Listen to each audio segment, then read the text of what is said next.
Assalamualaikum warahmatullahi wabarakatuh. Perkenalkan, saya Wildan Aulia Rahmaniyah. Hari ini saya akan menjelaskan terkait jenis-jenis disabilitas. Sebelum saya memulai menjelaskan jenis-jenis disabilitas, yang pertama saya akan memulai menjelaskan terkait gifted. Gifted sering juga disebut sebagai cerdas istimewa. Mereka memiliki potensi atau prestasi luar biasa di satu atau lebih domain. Gifted berbeda dengan talented. Talented adalah kemampuan yang sudah diasah atau dikembangkan sehingga menghasilkan prestasi. Jika gifted adalah potensi yang sudah dimiliki seseorang. Menurut Smith, bahwa seseorang yang gifted memiliki ability tetapi belum tentu menjadi talented jika kemampuan tersebut tidak diasah. Selanjutnya ada learning disabilities, yaitu hambatan atau penyimpangan pada suatu atau lebih proses psikologis dasar yang mencakup pemahaman atau penggunaan bahasa, baik lisan maupun tulisan. Hambatan ini dapat berupa ketidakmampuan dalam mendengar, berpikir, berbicara, membaca, menulis, mengeja, atau berhitung. Terdapat jenis-jenis learning disabilities. Yang pertama ada disleksia, yaitu kesulitan dalam belajar membaca. Yang kedua ada disgrafia, yaitu kesulitan berat dalam belajar menulis. Yang ketiga ada diskalkulia, yaitu kesulitan berat dalam belajar matematika atau perhitungan. Terdapat beberapa faktor penyebabnya, yaitu yang pertama ada genetik, yang kedua ada toksin atau racun, yang ketiga ada kondisi medis tertentu, misalnya bayi prematur atau bayi yang lahir dengan HIV/AIDS. Dampak psikologis yang akan dialami anak yaitu kesulitan dalam penggunaan bahasa, mendengarkan, berpikir, membaca, atau mengeja. Secara sosial emosional, ketidakstabilan emosi, impulsivitas, serta defisit dalam kognisi sosial. Selanjutnya ada disabilitas intelektual, yaitu gangguan perkembangan saraf yang terjadi dalam periode perkembangan, meliputi fungsi intelektual dan fungsi adaptif dalam area konseptual, sosial, dan praktis. Dapat melakukan identifikasi dengan menggunakan dua jenis tes. Yang pertama ada intelligence testing untuk fungsi intelektual dan adaptive behavior yang dapat dilakukan dengan observasi dan wawancara untuk menggali kemampuan individu dan melibatkan signifikan other. Disabilitas intelektual yang pertama ada ADHD, yaitu gangguan perkembangan dan neurologis dengan karakteristik adanya gangguan pengendalian diri, atensi, hiperaktif, impulsivitas yang mengganggu kehidupan sehari-hari. Terdapat tipe-tipe gangguan ADHD. Yang pertama ada ADHD predominantly inattentive type, yang kedua ada ADHD predominantly hyperactive impulsive type, dan yang terakhir ADHD combinant type. Gejalanya adalah mudah terdistraksi dengan stimulus lain, tanpa tidak mendengarkan ketika diajak berbicara, kesulitan dalam mengingat, mengikuti arahan, memusatkan perhatian pada tugas atau aktivitas bermain, dan kesulitan mempertahankan tingkat kewaspadaan terhadap tugas yang membosankan. Dapat juga diidentifikasi melalui beberapa cara seperti pemeriksaan medis, wawancara klinis untuk menggali dinamika fisik keluarga bahkan teman sebaya, rating skill oleh guru maupun orang tua, dan observasi tingkah laku. Intervensinya dapat dilakukan melalui orang tua yang menjaga hubungan baik dengan anak, manajemen tingkah laku, dan pendidikan seperti program pendidikan.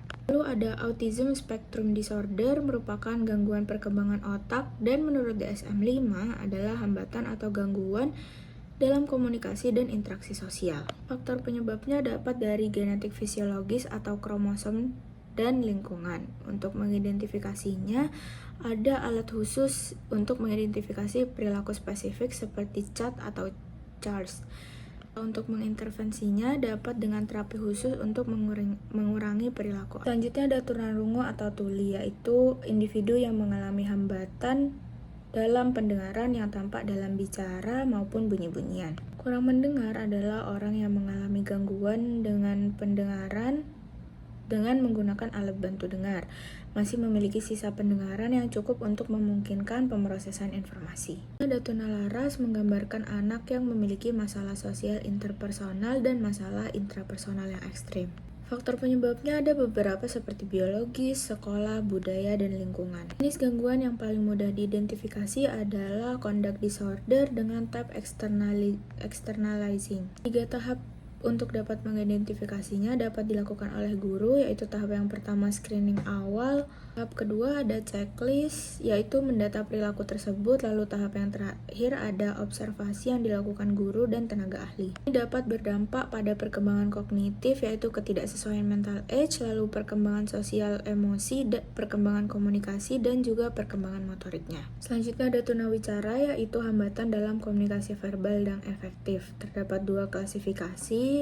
Yang pertama ada kelainan komunikasi yang berisi kelainan bicara dan kelainan bahasa. Yang kedua ada variasi dalam komunikasi yang berisi perbedaan dialek dan komunikasi tambahan. Ini memiliki dampak pada perkembangan konseptual dan prestasi yang mempengaruhi perkembangan pendidikan yang bergantung pada pemahaman bahasa.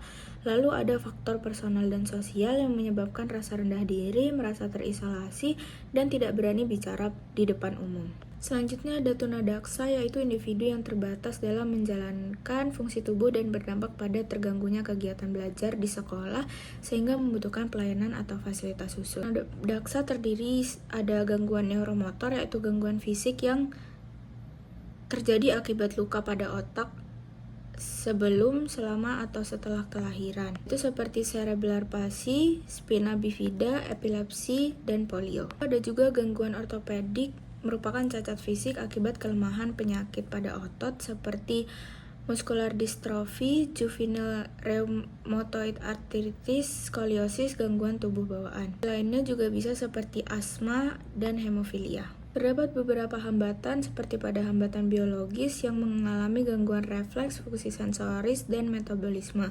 Lalu pada hambatan psikologis merasa terasingkan karena batasan gerak. Lalu ada sosial, yaitu penerimaan sosial yang sulit membuat anak tertekan, menyesali, dan tidak mau berinteraksi dengan orang lain. Yang terakhir ada tunanetra, yaitu seseorang yang memiliki keterbatasan dalam penglihatan meskipun telah dikoreksi dengan bantuan kacamata atau alat bantu lain. Beberapa kategori menurut ahli ada gangguan penglihatan jauh dan dekat, tunanetra total, buta warna, juling, dan lain-lain. Sebabnya dapat dilihat dari keturunan, kelainan refraksi yang tidak dikoreksi, katarak, dan lain-lain. Juga penyebab eksternal seperti infeksi virus toksoplasma, kanker atau tumor, hingga gangguan masa prenatal.